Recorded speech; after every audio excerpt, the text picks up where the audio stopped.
السلام علیکم ورحمۃ اللہ وبرکاتہ۔ میں اپنی بیٹی سے تنگ تھی۔ اس کے جوان ہوتے ہی میں نے چھان بین کیے بغیر اس کی شادی کر دی۔ اب روز ایک پاگل لڑکا مجھے کہتا تجھ پر اللہ کا عذاب ہوگا، تو نے اپنی بیٹی کے ساتھ اچھا نہیں کیا، جا کر بیٹی کی خبر لے۔ میں بیٹی کے گھر جاتی تو وہ مہارانیوں کی طرح عیش کر رہی ہوتی۔ میں لڑکے کو پاگل سمجھتی۔ ایک روز بنا بتائے بیٹی کے گھر گئی تو پیروں تلے سے زمین نکل گئی، کیونکہ بیٹی تو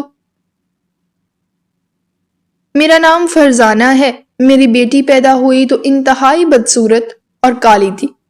اس سے پہلے میری 2 بیٹیاں اور 1 بیٹا پیدا ہوا تھا، مگر میرے پہلے تینوں بچے بہت ہی خوبصورت اور سفید رنگت کے تھے۔ جب اس بار میری بیٹی پیدا ہوئی تو اسے دیکھ کر میرا تو دل ہی جل گیا تھا۔ میرا تو دل اسے اٹھانے یا بلانے کو بھی نہیں چاہتا تھا۔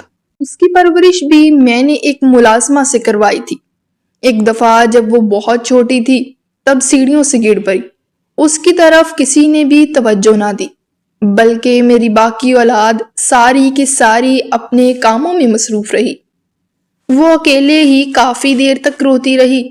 جب رو رو کر تھک گئی تو خود ہی اٹھ کر کھڑی ہوئی اور آنسو پہنچتے ہوئے اندر کمرے میں چلی گئی۔ میں یہ سارا کچھ خود اپنی آنکھوں سے دیکھ رہی تھی۔ میرے دل میں ایک دفعہ بھی یہ خیال نہیں آیا کہ یہ بھی تو میری بچی ہے، اسے بھی تو میں نے ہی پیدا کیا ہوا ہے، میں کچھ تو اس کا بھی خیال کروں۔ بلکہ میں تو ایک ماں ہوتے ہوئے بھی ایسے انجان بن رہی تھی کہ ذرا بھی اس کی جانب توجہ نہیں دیتی تھی۔ وہ وقت گزرتا گیا اور میری ساری اولادیں جوان ہو گئیں۔ میری اولادیں جیسے ہی پڑھائی سے فارغ ہوئیں تو ان کے رشتے آنا شروع ہو گئے اور ایک ایک کر کے سب کی شادی ہو گئی، سوائے میری بدصورت بیٹی اور بیٹے کے۔ میری بیٹیاں اپنے گھروں میں راج کر رہی تھیں اور اب اس چھوٹی کی شادی کی فکر مجھے دن رات اندر سے کسی دھیمک کی طرح کھا رہی تھی۔ کئی دفعہ میں نے اس کے ابا سے بات کی کہ آپ کوشش کریں کہ اس کا کہیں خاندان میں ہی رشتہ ہو جائے۔ وہ میری طرف رحم بھری نظروں سے دیکھتے اور کہتے بس تم دعا کرو۔ میں ان سے زیادہ بحث نہ کرتی، کیونکہ میں جانتی تھی کہ آج کل لوگوں کے معیار کس قدر اونچے ہو گئے ہیں۔ ایک دن میرے محلے کی ایک عورت ہمارے گھر آئی اور کہنے لگی اس کے پاس ایک بڑا ہی اچھا رشتہ ہے، اگر ہم لوگ کرنا چاہیں تو انہیں ہمارے گھر لے آئے گی۔ بس لڑکا معذور ہے، لیکن اس کا باپ اچھا خاصا کما لیتا ہے۔ اسے اگر تم لوگ کرنا چاہو تو میں کل ہی لوگوں کو یہاں بلا لیتی ہوں۔ میں بھلا کیوں انکار کرتی؟ میں نے اس رشتے کروانے والی سے کہا کہ ٹھیک ہے، بلا لو۔ اگلے ہی دن وہ لوگ ہمارے گھر آ گئے۔ لڑکا بھی ساتھ تھا۔ وہ بے حد خوبصورت اور حسین لڑکا تھا، سوائے اس بات کے کہ وہ ٹانگوں سے معذور تھا۔ ہمیں تو وہ لڑکا بڑا ہی پسند آیا، لیکن دل میں وہی ڈر تھا کہ کہیں یہ بھی باقی رشتوں کی طرح انکار کر کے نہ چلے جائیں۔ بس پھر وہی ہوا جس کا ڈر تھا۔ جیسے ہی میری بیٹی ان لوگوں کے سامنے آئی تو وہ غصے میں ایک دم سے اٹھ کر کھڑا ہوا۔ لڑکا اپنی بیساکھیوں کے سہارے اور نہایت غصے میں کہنے لگا، میرے لیے آپ لوگوں کے پاس کہ یہی لڑکی رہ گئی تھی کیا؟ ہم سب بڑے ہی پریشان ہوئے کہ اگر ایک معذور انسان نے یہ ظلم کیا ہے تو باقی کیا کریں گے؟ انہی سوچوں میں میرا بلڈ پریشر بڑھنا شروع ہو گیا اور میں مریضہ بن کر رہ گئی۔ میرے شوہر تو کہتے کہ اگر شادی نہیں بھی ہوگی تو کیا مسئلہ ہے؟ کچھ لڑکیاں جو کہ خود شادی نہیں کرتی، کیا ان کا کوئی مستقبل نہیں ہوتا؟ میں اپنے شوہر کی طرف بھی دیکھتی، لیکن وہ اخبار پڑھنے میں اتنا مگن ہوتے تھے کہ میں پھر دوبارہ بات ہی نہیں کرتی تھی۔ میری بدصورت بیٹی کا نام سائمہ تھا، جس سے میں نفرت بھی انتہا کی کرتی تھی۔ میرے پاس آئی اور کہنے لگی کہ میں آگے پڑھنا چاہتی ہوں۔ میری ساری بیٹیوں نے بس میٹرک تک ہی پڑھا تھا، لیکن اس نے تو بی اے بھی کر لیا تھا۔ لیکن اب وہ پھر سے اپنے باپ کے سامنے کھڑی تھی کہ مجھے مزید پڑھنے کی اجازت دے دیں، لیکن میں نے مکمل طور پر منع کر دیا۔ وہ مایوسی کے عالم میں واپس اپنے کمرے میں چلی گئی۔ دوسری طرف آج کل میرے بیٹے ارشد پر امریکہ جانے کا بھوت بے حد سوار تھا۔ وہ کسی بھی طریقے سے امریکہ جانا چاہتا تھا۔ ایک دن اپنے بابا سے کہنے لگا، میں نے امریکہ جانا ہے، یہاں کچھ بھی نہیں ہے۔ وہ اپنی دادی کا بے حد لاڈلا تھا، اسی لیے دادی نے بنا کچھ سوچے سمجھے اسے 1 ہی منٹ میں اجازت دے دی۔ تب میں نے بہت احتجاج کیا، لیکن میرے احتجاج سے کیا ہوتا؟ اس نے جلدی سے ساری تیاری مکمل کی اور میرا پیارا بیٹا ارشد 1 ہفتے کے اندر اندر ہی امریکہ چلا گیا۔ میں اس کی جدائی میں بے حد اداس رہنے لگی۔ ایک دن میری طبیعت کچھ بگڑ گئی، تب میری چھوٹی بیٹی سائمہ نے میری بڑی خدمت کی، لیکن میں نے اسے منہ نہ لگایا۔ کچھ دنوں تک میری طبیعت کچھ بہتر ہوئی تو رشتے کروانے والی ایک دفعہ پھر میرے پیچھے پڑ گئی، کیونکہ جب سے ارشد امریکہ گیا تھا ہمارے گھر میں دولت کی ریل پیل ہو گئی تھی۔ اس رشتے والی کے سامنے میں نے ہاتھ جوڑ دیے اور کہا کہ سائمہ کی شادی کہیں بھی کروا دو، میں تمہیں ڈھیروں پیسے دوں گی۔ وہ مجھے تسلیاں دیتے ہوئے چلی گئی۔ کچھ ہی دیر بعد میری ساس بھی اپنے کمرے سے باہر نکل آئی اور مجھے تسلیاں دینے لگی۔ میں نے ان سے کہا کہ اماں آپ ہی کوئی وظیفہ بتائیں جو میں کروں اور سائمہ سے ہم سب کی جان چھوٹ جائے۔ اماں نے ایک دم سے مجھے کہا کہ بہو اتنی نفرت بھی ٹھیک نہیں ہوتی۔ میں نے اپنی ساس کی آنکھوں میں کچھ اداسی دیکھی تو ان سے پوچھنے لگی کہ کیا بات ہے، آپ ایک دم سے اتنی سنجیدہ کیوں ہو جاتی ہیں؟ وہ میری بات کا جواب دیے بنا ہی آگے کی طرف بڑھ گئی۔ بس اتنا کہا کہ مجھے ایسا لگتا ہے کہ کچھ بہت ہی برا ہونے والا ہے۔ میرا دل بڑے ہی زوروں سے کانپ اٹھا تھا۔ بھلا ایسا بھی کیا برا ہونے والا ہے؟ میرے کئی دفعہ پوچھنے پر بھی وہ کچھ بھی نہیں بتاتی، بس خاموشی کا لبادہ اوڑھے کئی دن تک کمرے سے باہر ہی نہ نکلتی۔ ایک اکثر یہ بات نوٹ کرتی کہ میری ساس جب بھی کمرے میں جاتی تو وہ ایک صندوق کھول کر بیٹھی ہوتی، پھر کچھ یاد آنے پر جلدی سے اٹھتی اور پھر دروازے کی کنڈی جلدی سے لگاتی، پھر آس پاس دیکھتی اور اس صندوق کو دھیرے دھیرے کھولتے ہوئے اس میں سے ایک بڑا سا پیکٹ نکالتی اور پھر اس کو چومنا شروع کر دیتی۔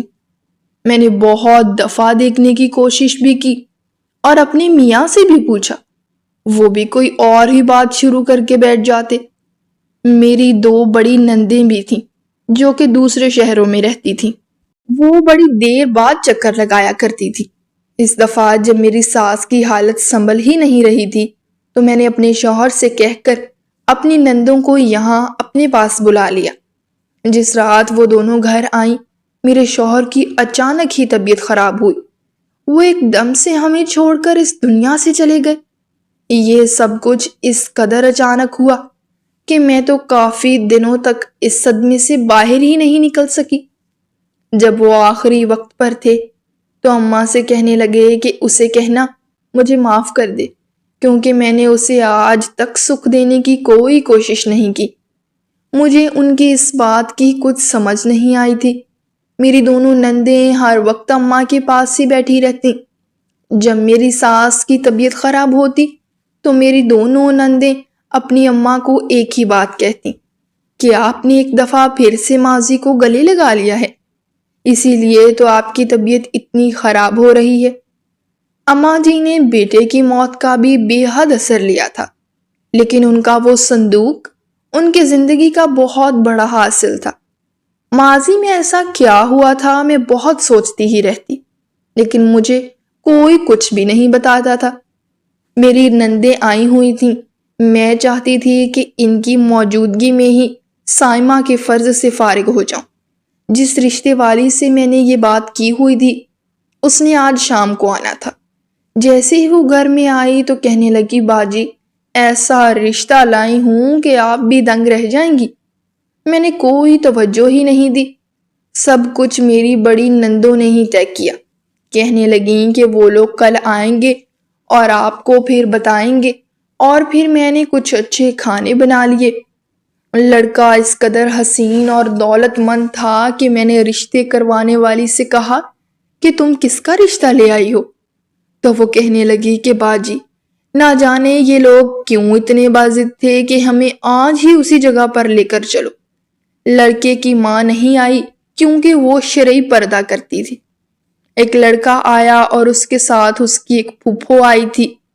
جیسے ہی میری بدصورت بیٹی سائمہ ان کے سامنے آئی تو لڑکے نے اٹھ کر تعظیم سے استقبال کیا اور وہ اسے ایک ہی نظر میں پسند کر چکا تھا۔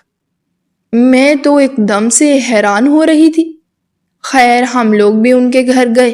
میری بیٹی کی ہونے والی ساس سامنے آئی کچھ ہی دیر کے لیے، اور وہ بھی مکمل پردے میں۔ ہم لوگ بڑے ہی حیران ہو رہے تھے کہ اس قدر امیر گھر میں میری بیٹی جا رہی ہے۔ لڑکے والوں کو شادی کی بہت جلدی تھی، اسی لیے ایک ماہ کے اندر اندر شادی کر دی گئی۔ میری اس کالی کلوٹی اور بدصورت بیٹی کے لیے ایسا رشتہ کسی بھی نعمت سے کم نہیں تھا۔ ہم نے اس کی شادی کی اور پھر کبھی بھی پلٹ کر خبر نہ لی۔ اب تو مجھے بس اپنے بیٹے کی شادی کرنی تھی، جیسا کہ ہر ماں کی خواہش ہوتی ہے کہ وہ جلد از جلد اپنے بیٹے کے سر پر صحرا دیکھے۔ لیکن میرا بیٹا تو اس طرف آتا ہی نہیں تھا۔ میں نے جب ارشد کو جذباتی بلیک میلنگ کرنا شروع کی تو وہ بھی آگے سے کہنے لگا اگر کسی نے مجھے بہت زیادہ تنگ کیا تو وہ یہ دنیا ہی چھوڑ دے گا۔ آخر کار مجھے ہی ہتھیار ڈالنے پڑے۔ گھر میں گہرا سناٹا تھا۔ میری ساس اپنے کمرے میں ہوتی تھی۔ ایک دن میری بڑی بیٹی گھر آئی اور کہنے لگی کہ امی، ہم سب لوگ باہر کے ملک جا رہے ہیں۔ اس کی بات سن کر تو میری زمین پر پاؤں ہی نہیں لگ رہے تھے۔ ڈھیروں دعاؤں کے ساتھ میں نے بیٹی کو رخصت کیا۔ میری بڑی دونوں بیٹیاں بڑے ہی اچھے گھروں میں گئی تھیں۔ میں ان دونوں کی خبر ضرور رکھتی تھی۔ میری بڑی بیٹی اپنے شوہر اور 2 بچوں کے ساتھ امریکہ جا رہی تھی۔ اس کی فلائٹ اسلام آباد سے تھی۔ ابھی فلائٹ میں کچھ وقت باقی تھا کہ مجھے کہنے لگی کہ میں نے سامنے سڑک پر ایک آدمی کو چلتے ہوئے دیکھا ہے۔ وہ ہو بہو ارشد بھائی جیسا تھا۔ پہلے تو میں یہی سمجھی یہ کوئی اور ہے، لیکن جب میرے بچے ماموں ماموں کہہ کر پکارنے لگے تو میں نے بھی توجہ دی۔ وہ واقعی ارشد تھا، لیکن یہ کیسے ممکن تھا؟ کیونکہ ارشد تو امریکہ میں ہوتا تھا۔ جیسے ہی میں نے یہ سب سنا تو فوراً سے اپنی ساس کو بتایا۔ وہ کہنے لگیں کہ اس کا وہم ہے۔ میری بیٹی کہنے لگی کہ میری آنکھیں دھوکہ نہیں کھا سکتی، میں نے خود ارشد کو ایک لڑکی کے ساتھ آتے ہوئے دیکھا ہے، اور سب سے بڑھ کر کہ اس لڑکی نے ایک چھوٹے سے بچے کو بھی اٹھایا ہوا تھا۔ یہ سب سن کر میرا داماد ہنسنے لگا اور کہنے لگا امریکہ جانے کی خوشی میں تمہیں ہر طرف اپنا بھائی نظر آ رہا ہے۔ وہ اسی بات پر ہنستے ہوئے آگے کی طرف نکل گئے۔ میری بیٹی اور داماد اپنے بچوں کے ساتھ امریکہ میں پہنچ چکے تھے۔ ایک ہوٹل میں کمرہ بک تھا۔ وہ تو جاتے ہی سب بے حد تھک گئے تھے، اسی لیے آرام کی غرض سے جلدی سو گئے۔ جب سو کر اٹھے تو کافی تازہ دم تھے۔ میرا داماد کہنے لگا کہ کچھ دیر کے لیے باہر جاتے ہیں۔ میرے ایک دوست نے مجھے گاڑی ابھی کچھ دیر پہلے بھجوائی ہے، پھر اس کے بعد ارشد سے بات کرتا ہوں۔ میرے داماد نے ارشد کو فون کیا تو اس نے بتایا کہ میں ابھی آفس میں ہوں، کچھ ہی دیر تک واپس آ کر آپ سب سے ملتا ہوں۔ ابھی کچھ میری بیٹی کو بھی سکون ہو چکا تھا کہ اس کا بھائی یہیں امریکہ میں ہے۔ کچھ دیر کے بعد ہم لوگ گھر سے باہر نکلے تو ارشد ہمیں باہر ہی ملنے کے لیے آ گیا۔ میری بیٹی کہنے لگی کہ جب ارشد ہمیں ملا تو میں نے اسے بڑے ہی غور سے دیکھا۔ تب میں ایک دم سے اچھل پڑی کہ اس نے وہی سوٹ پہن رکھا تھا جو کہ پاکستان میں پہنا ہوا تھا۔ میری بیٹی نے جب پاکستان فون کیا تو مجھے سب کچھ بتا دیا۔ میں نے اسے سمجھایا کہ تم انجوائے کرنے گئی ہو، وہ کرو۔ وہ بیچاری میری یہ باتیں سن کر حیران تو بہت ہوئی، لیکن جب میں نے غور کیا تو محسوس ہوا کہ واقعی کچھ تو گڑبڑ ضرور ہے۔ خیر، میں نے اپنے ذہن سے ساری باتیں نکال دیں اور کہا کہ میرا بیٹا ایسا کبھی ہو ہی نہیں سکتا۔ کہ میری نافرمانی کرے یا پھر کچھ ایسا کرے۔ لیکن کچھ ہی دنوں کے بعد میری بیٹی کی کال آ گئی اور کہنے لگی، اماں میں نے یہاں بھی ارشد بھائی کو ایک لڑکی کے ساتھ دیکھا ہے اور وہ بڑے ہی خوش لگ رہے تھے، لیکن اماں ان کے ساتھ جو لڑکی تھی وہ انتہائی بدصورت تھی اور بھائی اس کے ساتھ اس قدر خوش گپیوں میں مصروف تھے جیسے وہ ان کی بیوی ہو۔ ارے کیا آل فول بکے جا رہی ہو، جانتی تو ہو امریکہ کا کتنا کھلا ماحول ہے، وہاں پر لڑکے لڑکی کا میل ملاپ کوئی بڑی بات نہیں۔ اب تم بھی ایسی سوچوں کو ذہن سے جھٹک دو اور مجھے بھی سکون سے رہنے دو۔ میری اس بات کا واقعی اس پر بہت گہرا اثر ہوا تھا۔ کافی دنوں تک مجھے پھر کوئی ایسی کال نہیں آئی۔ ادھر میں نے بھی شکر ادا کیا، لیکن ایک بات ہمیشہ ہی مجھے تنگ کرتی تھی کہ ارشد شادی کے نام سے اتنا چڑھتا کیوں ہے؟ کہیں کوئی واقعی اسے پسند تو نہیں؟ یہ سوچتے ہوئے بھاگم بھاگ میں اپنے ساس کے کمرے میں گئی۔ جیسے ہی میں کمرے میں گئی میرے قدم وہیں تھم گئے۔ تم واپس آ جاؤ، بس ایک دفعہ میرے دل کو کچھ سکون مل جائے۔ 45 سال بیت گئے ہیں تمہاری صورت کو ترستے ہوئے، صرف ایک دفعہ مجھے آ کر مل جاؤ، بس ایک دفعہ۔ اور ساتھ میں ہی اماں کے آنسو بہتے جا رہے تھے۔ وہ ٹیشو سے بار بار آنکھیں صاف کرتی تھی۔ یہ سب مجھ سے برداشت ہی نہیں ہوا اور میں جلدی سے کمرے میں گئی۔ جیسے ہی انہوں نے مجھے دیکھا تو فون کو ایک طرف رکھ دیا اور کہنے لگی، تم یہاں کیا کر رہی ہو؟ اماں جی آپ کیوں رو رہی ہیں؟ میں نے بے ساختہ پوچھا۔ ارشد یاد آ رہا ہے، کب سے گیا ہوا ہے، پلٹ کر نہیں آ رہا۔ پتہ بھی ہے کہ دادی کس قدر اداس ہو جاتی ہیں۔ اماں جی میں ابھی تو یہی بات کرنے آئی ہوں کہ آپ بھی ارشد کو واپس بلائیں اور اسے سمجھائیں، اب اس کی شادی کر دینی چاہیے۔ میری ساس کہنے لگیں کہ ہاں مناؤں گی، وہ جلدی واپس آئے تاکہ ہم اس کی شادی کر دیں۔ ساری باتیں ایک طرف، لیکن میں ارشد کی وجہ سے واقعی اب بے حد پریشان رہنے لگی تھی۔ اسی شام میں دروازے پر دستک ہوئی۔ جیسے ہی میں نے دروازہ کھولا ایک پاگل سا لڑکا کھڑا تھا اور مجھے دیکھ کر بولا، تم تو عیاشی کی زندگی بسر کر رہی ہو اور بڑی خوش ہو، اپنی بدصورت بیٹی کو ایک اونچے گھرانے اور بے حد خوبصورت لڑکے کے ساتھ بیاہ تو دیا، کیا تمہاری ذمہ داریاں ختم ہو گئی؟ ارے جا کر اپنی اس بیٹی کی خبر لو، وہ کن حالات سے گزر رہی ہے۔ اگر تو نے اب بھی اس کی خبر نہ لی تو تجھ پر اللہ کا ایسا عذاب نازل ہوگا کہ ساری زندگی معافی مانگتی رہ جاؤ گی مگر معافی نہیں ملے گی۔ میں یہ سب سن کر حیران رہ گئی کہ یہ پاگل لڑکا میری بیٹی کے سسرال والوں کو کیسے جانتا ہے۔ میں نے اسے جواب دینے کے لیے ابھی کچھ سوچا ہی تھا کہ وہ ایک دم سے باہر چلا گیا۔ میں ان سوچوں کے بھنور میں تھی کہ نہ جانے میری بیٹی کس حال میں ہوگی۔ میں نے تو بڑی جلدی کی تھی۔ میں فوراً اماں کے کمرے میں جانے لگی تو دروازے کو اندر سے کنڈی لگی ہوئی تھی۔ میں دوسری طرف سے گئی اور کھڑکی میں جھانکا تو یہ دیکھ کر جان نکل گئی۔ وہ بیڈ کے نیچے سے ایک صندوق نکالے بیٹھی، ان میں سے کچھ جوڑے نکال کر بار بار دیکھتی ہیں، پھر آنکھوں سے لگاتی ہیں۔ ان میں ایک تصویر بھی ہے جسے بار بار وہ چومتی ہیں اور اسی تصویر سے بار بار معافی بھی مانگتی ہیں۔ ان کا سارا چہرہ آنسوؤں سے بھر چکا تھا۔ یہ اماں کس کو یاد کر کے اتنی شدت سے روتی ہیں؟ میرے ذہن میں طرح طرح کے وسوسے آ رہے تھے۔ میں مایوسی کے عالم میں واپس آ گئی اور پوری رات جاگتی آنکھوں میں گزار دی۔ ایک طرف اماں اور دوسری طرف ساری زندگی بیٹی پہ کیسے جانے والے ظلم و ستم کی وجہ سے عذاب الہی کا ڈر۔ آج یہ ساری باتیں بڑی ہی شدت سے ستا رہی تھی۔ میں نے صبح ہوتے ہی سوچ لیا تھا کہ آج بیٹی کی طرف ضرور جاؤں گی۔ اماں کو ناشتہ کروا کر کہا کہ آپ بھی ساتھ چلیں، لیکن وہ کہنے لگیں کہ تم ہی ملاؤ اور بہتر تو یہ ہے کہ اسے کچھ دنوں کے لیے ساتھ لے آؤ، تاکہ کچھ دن یہاں رہے گی تو اس کی حالت بھی کچھ بہتر ہو جائے گی۔ میں جانے ہی لگی تھی کہ اچانک میری دونوں بڑی بیٹیاں گھر میں داخل ہو رہی تھیں۔ امریکہ والی بیٹی بھی واپس آ چکی تھی۔ میں بڑی حیران ہوئی، یہ کیوں آ رہی ہیں؟ کیونکہ گھر میں تو کوئی ایسا فنکشن نہیں تھا۔ وہ دونوں میرے قریب ہی بیٹھ گئیں اور بڑی بیٹی جو امریکہ گئی ہوئی تھی اس کا چہرہ مرجھایا ہوا تھا۔ پوچھنے پر بھی کچھ نہیں بتایا۔ کچھ دیر کے بعد خود ہی کہنے لگی کہ امی، ارشد نے امریکہ میں شادی کی ہوئی ہے۔ اس نے ہم سے یہ بات کیوں چھپائی؟ ہم تو خود کب سے کہہ رہے تھے کہ اس کی شادی کرتے ہیں۔ اب دیکھ لیجئے، بھائی نے ہم سب کے ساتھ اچھا نہیں کیا۔ وہ ایک ہی سانس میں بولتی جا رہی تھی اور میں بے یقینی کے عالم میں اسے دیکھ رہی تھی۔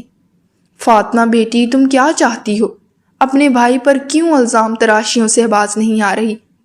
ابھی کل رات کو میری اس سے بات ہوئی ہے اور وہ کہہ رہا ہے کہ وہ جلد پاکستان ہمیشہ کے لیے واپس آ رہا ہے۔ فاطمہ میرے منہ کی طرف دیکھتے ہی جا رہی تھی، پھر اپنا سر پکڑ کر بیٹھ گئی اور کہنے لگی، اماں آپ مت مانیں، لیکن میں بتا رہی ہوں کہ وہ کوئی نہ کوئی چند چڑھا چکا ہے۔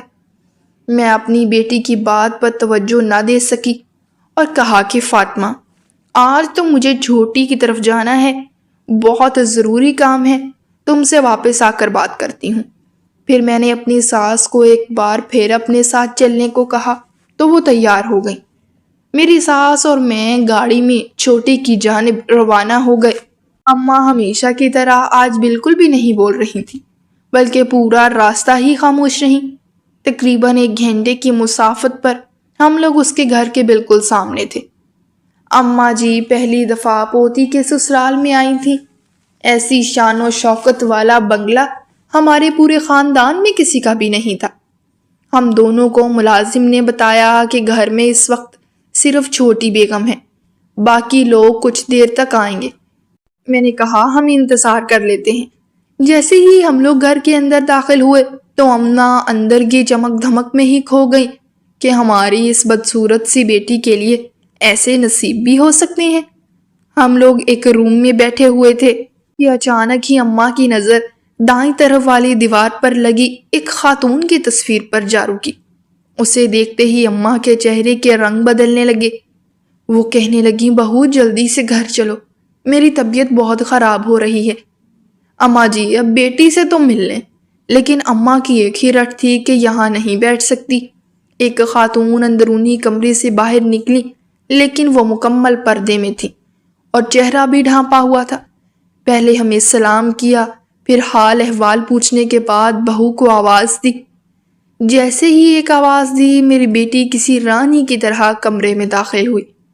میں اس کا لباس اور چہرے کو دیکھ کر دنگ رہ گئی تھی کہ کہیں سے بھی نہیں لگتا تھا کہ یہ میری وہی بدصورت بیٹی ہے جس کی نفرت میں ہم سب نے زمین آسمان ایک کر دیے تھے۔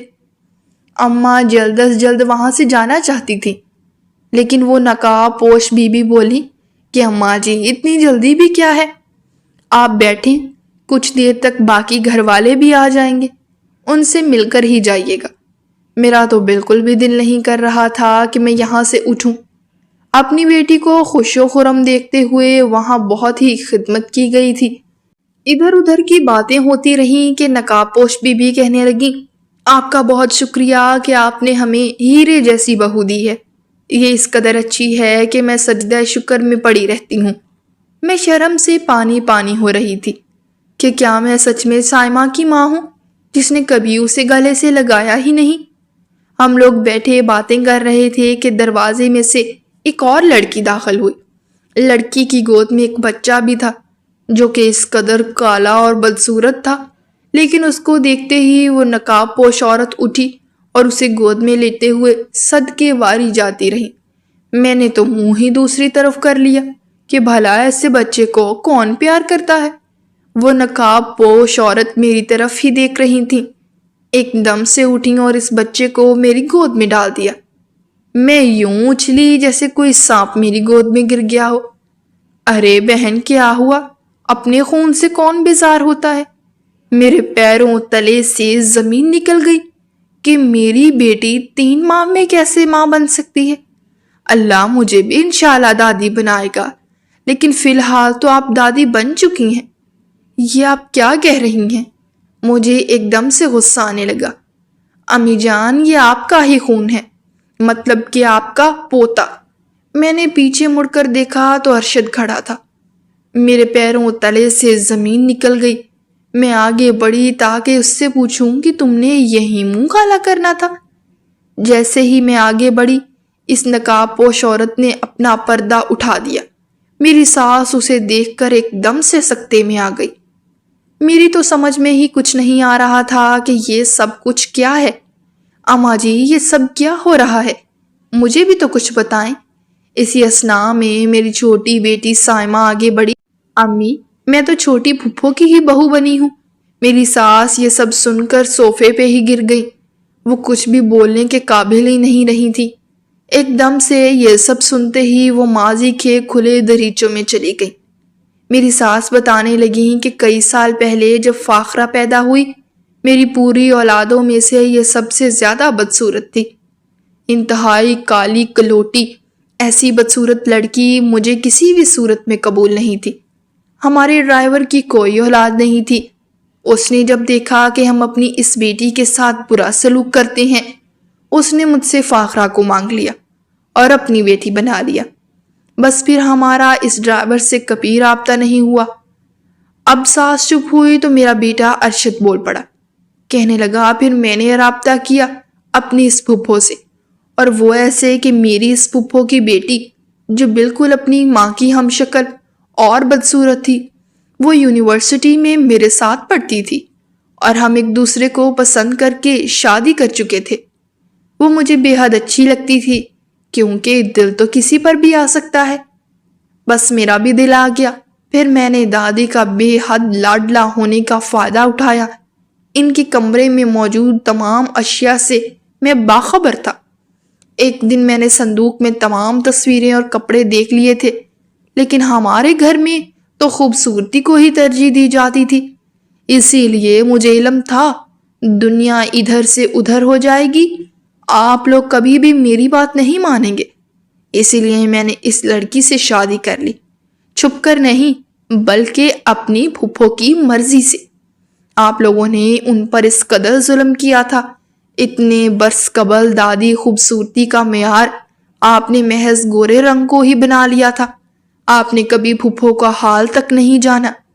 پھر جب میں نے شادی کر لی تو میری چھوٹی بہن کے لیے پھپھو نے مجھ سے بات کی۔ میں نے اس رشتے والی کو آپ کی طرف بھیجا، اور یوں چھوٹی کی شادی پھپھو کے بیٹے سے ہو گئی، اور وہ آج بہترین زندگی گزار رہی ہے۔ آج میرے بیٹے نے سب کی آنکھیں کھول دی تھی۔ میں، میری نندیں اور میری ساس ایک دوسرے سے لپٹ گئی، اور نہ جانے کتنی دیر روتی رہیں کہ برسوں کے بعد ان کا ملن ہو رہا تھا۔ ہماری آج کی کہانی آپ کو کیسی لگی؟ کمنٹ باکس میں اپنی رائے کا اظہار ضرور کریں، اور مزید اس طرح کی سبق آموز کہانیاں اور واقعات سننے کے لیے ہمارے چینل کو سبسکرائب کریں، ویڈیو کو لائک کریں اور شیئر کریں۔ شکریہ۔ اللہ حافظ۔